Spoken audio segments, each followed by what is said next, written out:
Let's now go to harnessing the power of collective knowledge through virtual events. And we've got Arianna Rehak to present here. Arianna is the CEO and co-founder of Matchbox Virtual Media, a company that produces virtual events for knowledge communities on topics that do matter. Please welcome Arianna.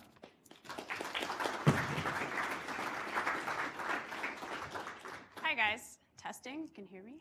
So actually, before I begin, I was thinking about it earlier, because at the very end of this, I'm going to show you guys a blooper reel from one of our virtual events, and I realized that there are actually two people in this room that are in that video that I haven't specifically asked if it was okay, so who is it? So Ron, do we have Ron here? Okay, well, we're not going to tell him. Garth, how do you feel about potentially incriminating? Yeah? Okay, rock on. Okay, so with that, hi everybody, nice to meet you all. I'm actually coming here from Montreal, Canada. I think there's some other Canadians in the house, you guys, yeah? Okay, good. You'll be supportive and smiling the whole time as I anticipate. But yes, I'm here to talk to you guys today about virtual events. And when I'm at cocktail parties and I say that I produce virtual events, very often the follow-up questions that I get are all connected specifically around technology. And the thing is actually, and many even assume that we are technology providers, but actually what we're doing is a methodology for virtual co-creation. And so the reason I say this is because this is not going to be a conversation about technology. It's going to be a conversation about a new way of thinking about using technology and a lot of tools that you guys actually are already using and have available to you. So we will begin. So in typical education settings, if you think about it, yeah, there's Garth again. Garth is all up in this conference.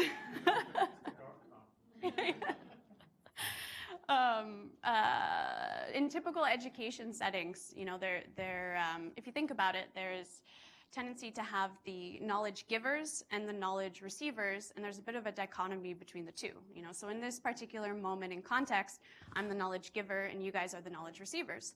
But truth be told, a lot of you in this room actually have a lot of relevant knowledge related to what I'm talking about. So if you think about it, you're all independently interacting with the ideas of what I'm saying in your minds. So you can imagine like these thought bubbles, right, of what you're all thinking about. And the fact is that actually those thoughts that you all are having have the potential to add to the knowledge creation that's taking place, right? So someone over here might have a great idea that sparks someone over here to ask a question, that sparks someone over here to reminds them of something happening within their association. And so imagine also if all of those thought bubbles and conversations were not only adding to the knowledge sharing for this room, but actually providing value to a group beyond the community that's here in this space. So the power of collective knowledge kind of has become an obsession of mine. And so to explain kind of where that's come from, I want to start from the beginning. So I used to lead an organization called associationsuccess.org. I don't know how many are familiar, but it's a digital publication and online community for association professionals. And so I was really lucky. I got involved very, very early on. This was about 3.5 years ago. And so the way that the two pieces were meant to interact with each other is that articles from the publication produced by thought leaders were meant to be seeds of discussion within the online community. So great idea over here. All right, now let's discuss. And so what I started to realize over time was the power of actually having a community working together to build content. And so actually in many ways that process started to happen as a kind of happy accident. So there was a moment in time that really kind of brought this idea together for me. This was a virtual meeting that we held where we brought together 10 people from the community. So at this time, Association Success was really, really young, first few months. So at that point, the community was reflected in an actual online community platform. And so I invited these 10 people into this meeting. And so they were all interacting with each other. And it went well, and so it continued on as a monthly thing. So at the next one, I just recorded their conversation. And I recorded it because I was curious. I just wanted to see, the social dynamics between the group. And when I started to listen back, I was realizing that what was happening with that group is that they were, some people were bringing problems that they were facing within their organizations, and then the group was collectively workshopping solutions. And because those 10 people were coming to the conversation from very unique vantage points, we had people of different levels of the organization, different departments, different types of associations, the solutions that they were coming to were extremely robust. So I just pulled out a Word document and I just started typing it, problems identified, solutions identified. And I realized that that value that had just been captured is something that could be relevant to a group beyond just those 10 people. It could have just been the serendipitous moment in time of conversation, or it could be value to a larger group of people. And so that revelation, then that content started to lead toward articles published in the digital publication. What was really interesting and unexpected is that when I communicated to the group that this is what we were now going to be doing, not only did it start driving the conversations to a solutions-focused place, because there was this extra sense of purpose around coming together in this way, but actually they were starting to build really meaningful bonds among each other as a result. So you might be thinking, really interesting, but also really hard to scale. And that's what I was thinking. So long story short, fast forward a few months, and it led to the first virtual conference that Association Success held. So you guys might all have heard of Surge, or some of you may have heard of Surge, which was a virtual conference held for the first time in November of 2017.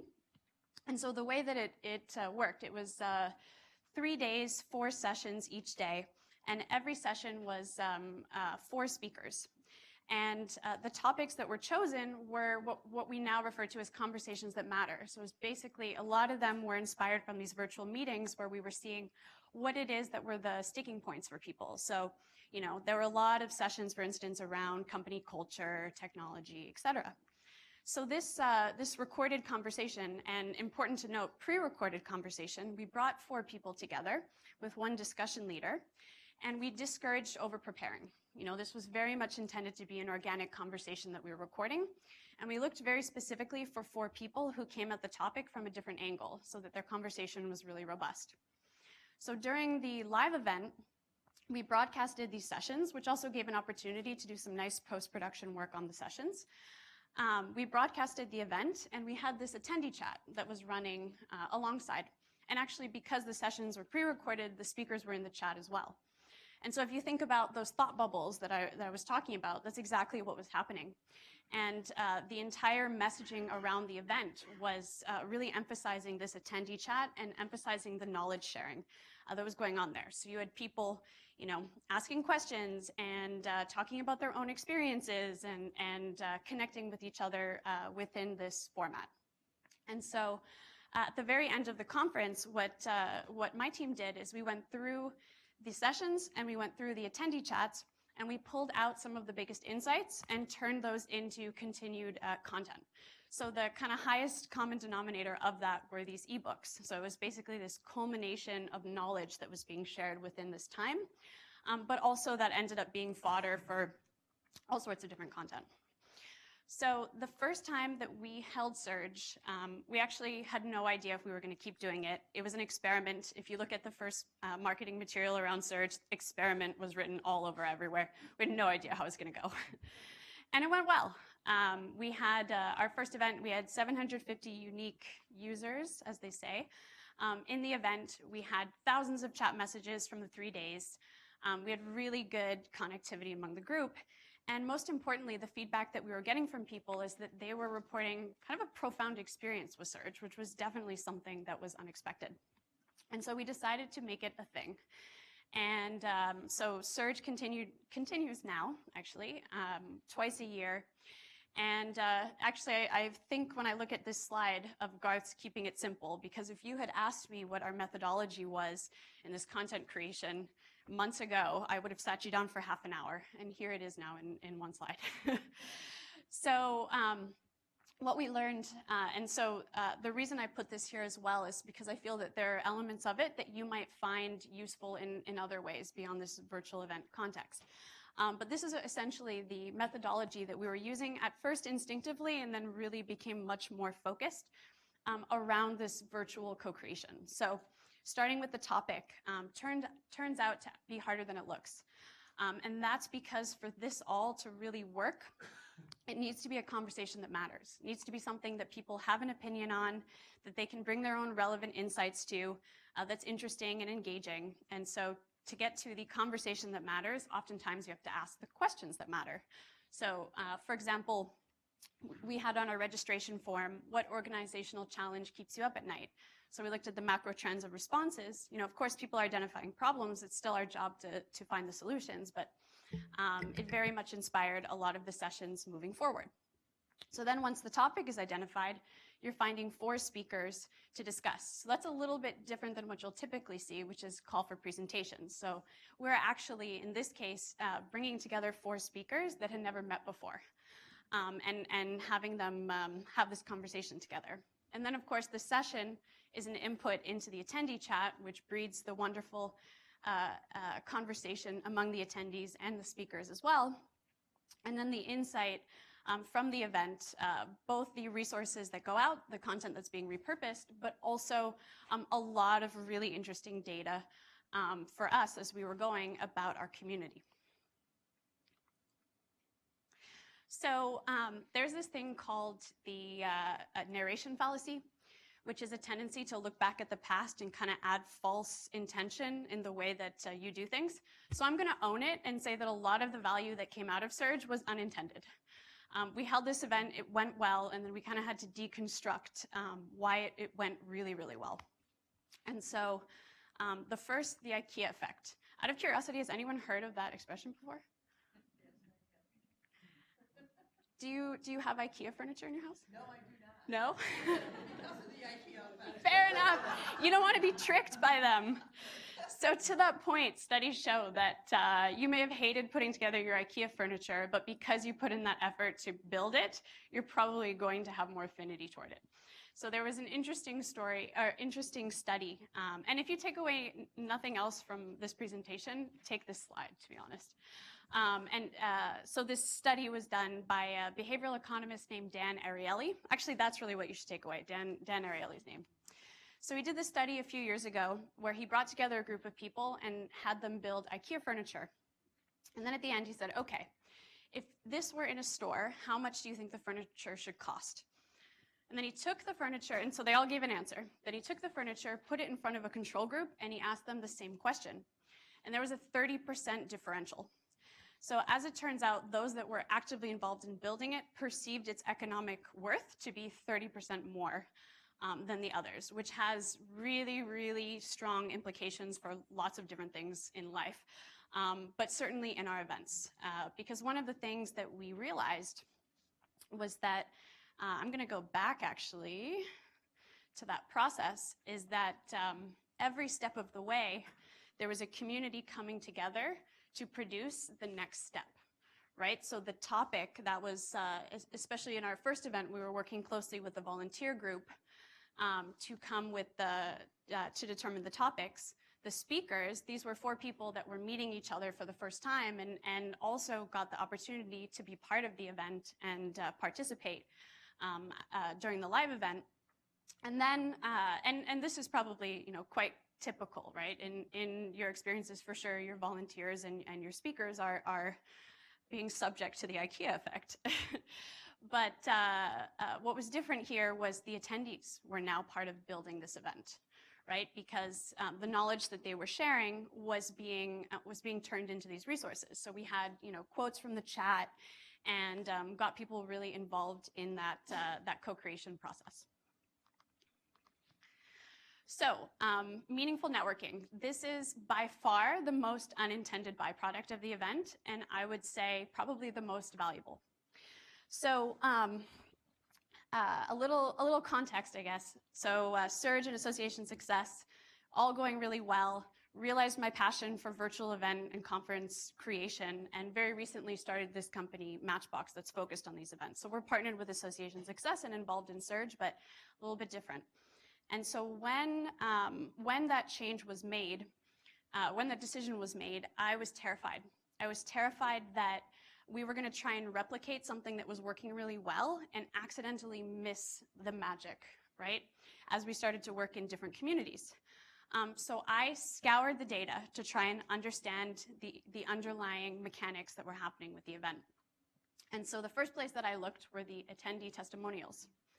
And I realized that there was an unusual commonality among almost all of them, which is that people were identifying that through these events, they were meaningfully connecting with people, and it was enough to actually spark a real relationship. So you'd have these micro interactions in the chat where one would, let's say, add the other on LinkedIn as this person is sharing as her experience.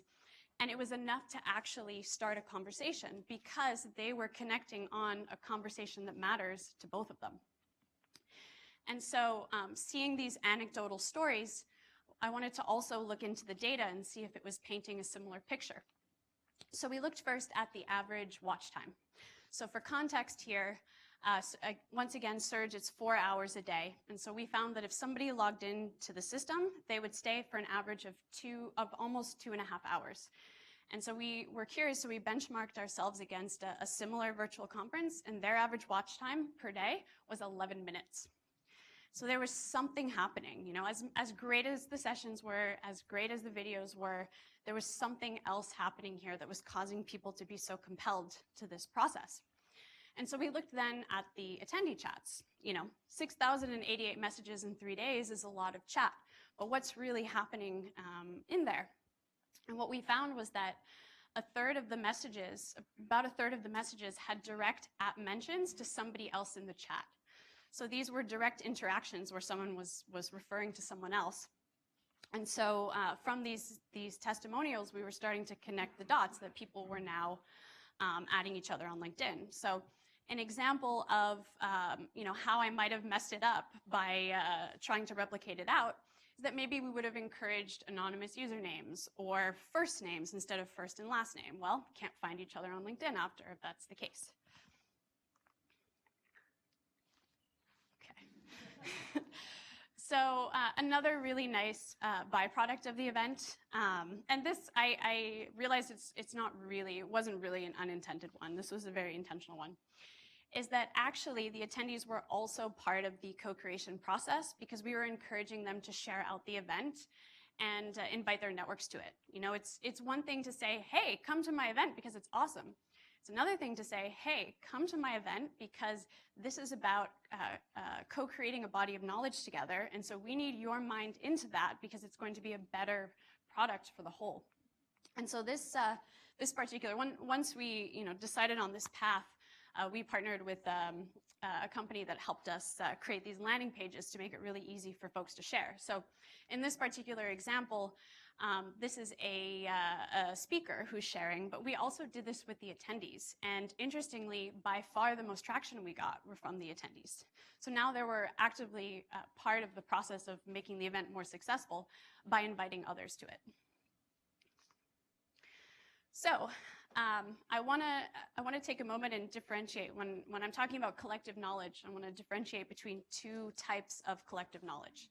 So one being the content that's being repurposed, and one being actionable data insight. So I want to talk a little bit about both and just some things to think about.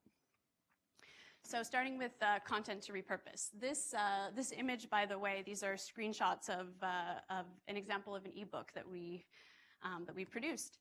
So the ebooks contained, each one was essentially a culmination of knowledge from that session. So we, little bit in the weeds, but we would take the sessions and transcribe them and take insights directly from there with the speakers. Quotes from the attendee chat, either as is or an opportunity to engage with them further. So we had a lot of back and forth with attendees, asking them to elaborate on certain points for the ebook. And Q&A, naturally what happened in the chat with the speakers there is people would ask them questions. What we found that was really nice is that the combination of the video and the chat made it so strategic conversations could happen in the video, and then the tactical questions could happen in the chat, right? So you got your nice combination of both. And of course, polling results. Bringing a large group of people together, there's a nice opportunity to ask a few pointed questions and not only get valuable data for yourself, but also benchmarking and this kind of thing. So data. This could have easily been my whole presentation because this is like very much a big part of my own personal intellectual curiosity. So I decided to limit myself to just 3 data points. But if you want to talk about it later, I'm super down. So this is definitely an area we are exploring and really interested and excited about. But just some examples of ways to use the data from these types of events, because again, I'm thinking it will spark some other ideas. First thing, in that chat, so we found about 1/3 of, so one of the nice things about these events is that people have different ways, they can choose the way that they want to interact, right? So some people would just watch the session, some people would watch the session in chat, some were in the chat, some were so chatty that you knew they weren't watching the session, but that's okay, they were getting their own learning experience in there. And so what you have though at the end is a list of people who have a tendency to engage in that way. So actually one of the use cases for our events is launching an online community or breathing life into one, right? Because you can, you have this list of people, right? And clearly they're wanting to talk. And so after the very first surge, I remember going, darn, because there was all this momentum, but we didn't have anywhere to naturally lead that momentum, right? So an online community is one example of where to put the momentum. Also, your in-person conference. These are people who are now interacting. It makes sense as a next step to go and meet these people in person. So another data point from this is identifying what I've been calling thought producers. So you know how before I was saying that about 30% of the messages were at mentions to someone else? And even more so, a lot of the interaction came in response to someone, but someone has to be starting it, right? So we actually were able to identify in the chat the people who were saying thought-provoking things that were leading to further discussion. And so no one really knew it because I didn't want to impact the results, but we were actually recruiting speakers from that attendee chat because we were identifying people that have really interesting and insightful things to say about different areas. So something to consider.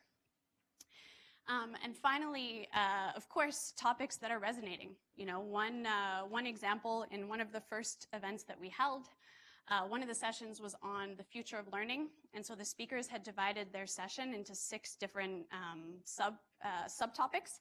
And there was absolutely a disproportionate amount of conversation among one of the 6. So you bet that became a topic for the next conference. All right, so all of this, you know, you might be thinking, oh, I need to like dive right in and start doing virtual events and virtual conferences, which is awesome. But just in case, I wanted to throw up a few suggestions to everybody to think about kind of applying some of these principles to some initiatives that you're already doing. So super low-hanging fruit. A lot of you are using webinar platforms and LMSs. Turn that chat on. I was at a virtual conference that was really a series of 3 webinars, and in the middle of the platform there was what I would have called an attendee chat because it had the functionality where everyone could communicate with each other.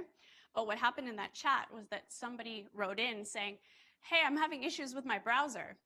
And then someone from staff responded, said, hey, here's how you fix that. And then someone else wrote, hey, me too, I'm having problems with my browser. And staff responded, and that became a support box, right? And I just thought, man, what lost value?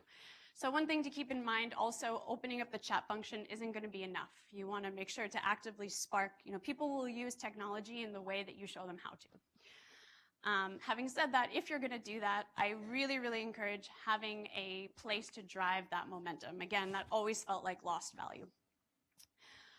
Similarly, as far as, so I actually, if I were to rewrite these slides, I would have taken the one on networking with a purpose and tied it to co-creation, because that would have been my answer. I personally get really, really nervous during networking events. I have a hard time kind of figuring out when I'm talking to someone new, you know, I'm sure we have a commonality, but sometimes it's hard to find it, right? And then I'm drinking my drink and then I have to pee, and that's the end of the conversation. So I would love a networking event where I could come together with a group of people and create something. And I can tell you, actually, I'll tell you guys a story. The most successful party that I ever held, it was years ago with, I was living with 3 roommates. And each of us invited a bunch of people to this event. So we were a little bit nervous because these were social groups that had never met before. And, you know, there were a lot of randos that were invited as well. So we're like, okay, we'll see how it goes. And then by coincidence, the very first few minutes of the party, we were outside because we had this blow-up couch that we were trying to blow up. And the way that you're supposed to do that is you're supposed to run and like put air in it. But it was the first time we were using it and we didn't know how to do it. So we were there looking like fools trying to put air in this thing. And by coincidence, about 8 people showed up to the party. And these were all, you know, these randos. Showed up to the party at the same time. And so we worked together to blow up this couch, basically. And it was by far the best party that we had held, because that group bonded that didn't know each other. And then it kind of created that culture among the group to be welcoming when others came in. And so, yeah, so that's what I'll leave you with as far as co-creative networking. Hope you can get some value out of that one. Don't want to miss the point because it was in the middle. Virtual collaboration tools. You know, I actually once held a live event in a Google Doc, and it was pretty fun. So I did want to say that because very likely you guys are already using technologies where you could start to do some of these things, and it's a really great way to start for sure. So, okay, my next video is the blooper reel. So, or my next slide is the blooper reel. So I do want to say the reason I put this blooper reel was not just to embarrass Garth.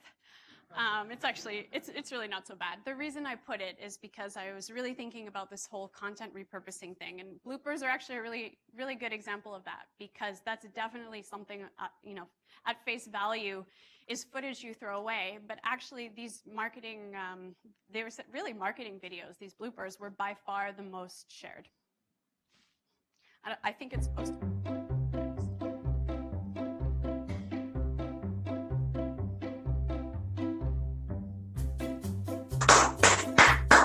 Good, excellent. Hi. Yeah, the camera's set up, but how do we get to the camera? That's the question. We just had me. We just did this.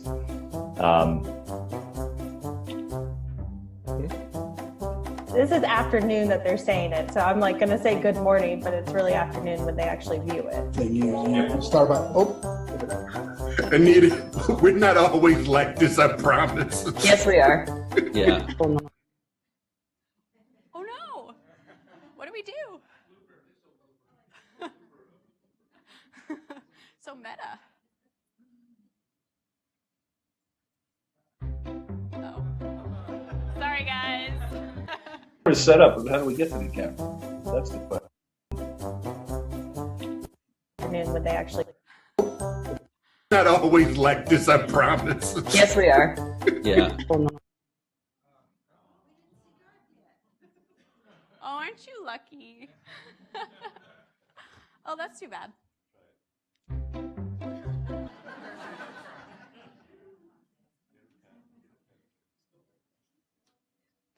Okay, so she goes blah, blah, blah, blah, and then Garth dances a little bit, and then the lady comes back who you can't see. She's struggling some more, and then something else funny happens, and then the lady comes back and says, "Stop laughing at us, it's not nice," and that's punchline. I'll send it to you guys later if you wanted. This will be on the next blooper reel. Yeah. That was the real blooper reel right there. Yeah, did you get that? Perfect. You're so sick of this song? Yeah, that's good to know for the future. Can't unring that bell, unfortunately. We're going to move on. Okay. So that's it.